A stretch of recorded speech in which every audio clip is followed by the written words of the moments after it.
Everything you know about ancient humans, you know because of their garbage. Not their palaces, not their kings, not their poetry. Almost every single fact you have ever heard about how prehistoric people lived came out of a pile of things they threw away and never thought about again. The bones they spat out, the shells they cracked and discarded, the broken pots, the ash from dead fires, the tools they snapped and could not be bothered to fix. Archaeology, the entire discipline, is essentially the science of very carefully going through other people's bins, which raises a question almost nobody asks, and it is a genuinely strange one once it lands. What did ancient humans actually do with their rubbish? Where did it go? Because there was no bin lorry. There was no landfill site out past the ring road.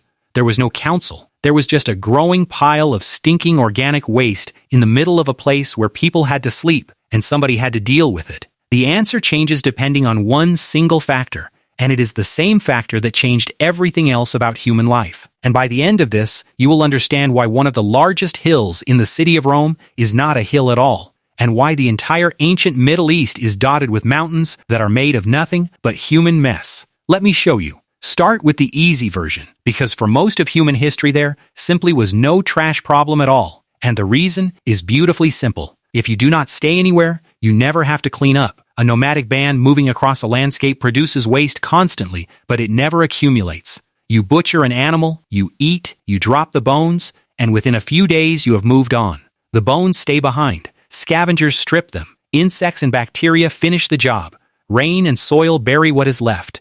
The band is already 40 kilometers away by the time anything has begun to smell. This is the same solution used by every large mammal on Earth, and it works flawlessly for one reason. It relies on leaving, and there is a second reason it worked. Ancient waste was almost entirely alive, or had been. Bone, hide, shell, wood, ash, gut, plant matter, and clay. Every single one of those rots, weathers, or crumbles. Nothing an ancient human ever discarded was permanent, with the sole exception of stone. The world was designed, in a sense, to digest them. Prehistoric humans did not manage their waste. The planet did it for them, quietly, for hundreds of thousands of years.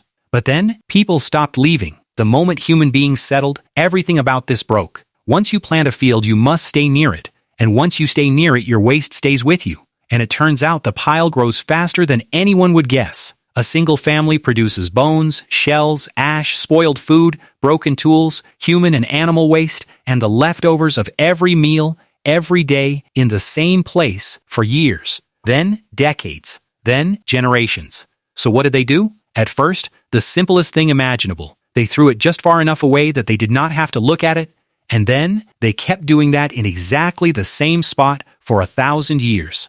These piles have a name. Archaeologists call them middens, and they are the single richest source of information about ancient life that exists. Some of them are staggering. Along coastlines all over the world, from Denmark to Japan to Brazil to the coasts of North America and Australia, there are shell middens built by people who lived largely on shellfish. They ate the meat and threw the shells on the pile. And because a shell is small and a lifetime is long, and because a settlement might be occupied for thousands of years, some of these mounds became enormous, running for hundreds of meters and stacked meters deep, containing many millions of individual shells. Stand on one of those and you are standing on the accumulated lunch scraps of 100 generations of human beings. And this is where it stops being funny and becomes extraordinary, because that pile is a perfect timeline. The deepest layer is the oldest meal. Every layer above it is a little more recent. Dig down through a midden, and you are reading straight down through time. You can watch a species of shellfish get smaller and rarer as people overharvested it. You can see the exact layer where a new kind of tool appears. You can measure how the climate shifted by the chemistry of the shells. It is a written record kept by people who could not write, made entirely of things they considered worthless. Now here is where it becomes almost unbelievable. In some parts of the world, ancient cities did not just produce mounds of waste. They were built on top of them, over and over, until the city physically rose into the sky. Across the Middle East, there are hundreds of flat-topped artificial hills, and the local word for them is tell. From a distance, they look like natural rises in the landscape. They are not. Every one of them is a city stacked on the ruins of itself. Mud brick buildings have a limited lifespan. When one collapsed or was abandoned, people did not haul away the rubble, because moving thousands of tons of broken clay by hand is an insane amount of work. Instead, they flattened it, spread it out, and built the next house directly on top. Add in the rubbish, the ash, the broken pottery, and the general debris of daily life, and every century the ground level of the city crept upward. Do that for 3,000 years, and the result is a town sitting 20 or 30 meters above the surrounding plain, standing on a solid mountain of its own debris and garbage. Some of the oldest continuously inhabited places on Earth are, quite literally,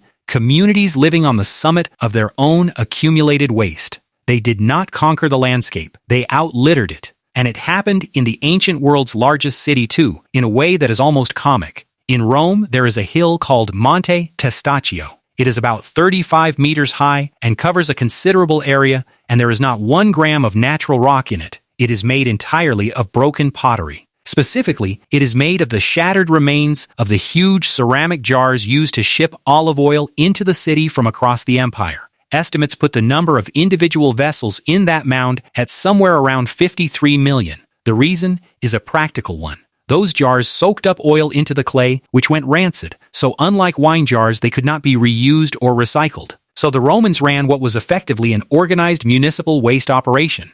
Workers smashed the empties into manageable pieces, carried them to a designated dumping ground, and stacked them in deliberate terraces with retaining walls, sprinkling lime to control the smell. This was not careless dumping. This was engineered rubbish disposal on an industrial scale, planned and managed, in the 1st and 2nd centuries. And the result is that one of the notable landmarks of Rome is a purpose-built hill of ancient packaging waste. But not every ancient society was so relaxed about mess, and one of them was so far ahead of everyone else that it is genuinely difficult to believe the dates. Around 4,500 years ago, the cities of the Indus Valley, at sites like Mohenjo-Daro and Harappa, had systems that would not be matched in much of the world for thousands of years. Houses had wells and bathing areas. Wastewater ran out of individual homes through channels into covered drains that ran along the streets. There were brick-lined soak pits and sedimentation basins to catch solids so the drains did not clog. Some homes had chutes built into the walls for dropping rubbish down to street level for collection. Sit with the scale of that. While much of the world was throwing bones onto a heap, there were people with household drainage connected to a covered city-wide sewer network in the Bronze Age. And then that civilization declined, and that knowledge was lost. And for the following few thousand years, most of humanity went straight back to the pile. Because the honest truth is that for most of history after that, the answer to what people did with their waste is simply that they threw it into the street. Medieval European cities are notorious for it, and deservedly so. Household waste, food scraps, animal remains from butchers, and the contents of chamber pots went out of the window or door into the road, where it mixed into a permanent stinking layer that pigs and dogs picked through. Some cities legislated against it, and mostly failed. Some had scavengers and rakers employed to cart the worst of it away. In Edinburgh, the practice of hurling waste out of upper windows was common enough to have its own shouted warning to anyone walking below, and the price for this was catastrophic. A city with rotting organic waste in its streets is a city with an enormous rat population, and rats and their fleas carried plague. Waste seeping into the water supply carried cholera and dysentery. For most of urban history, living in a city was so lethal that many cities did not sustain their own population through births at all. They survived only by constantly absorbing new arrivals from the countryside to replace the people the filth had killed. Human beings did not truly solve their rubbish problem until they understood germs, and that was less than 2 centuries ago. Now picture the whole thing, standing at the edge of an ancient settlement.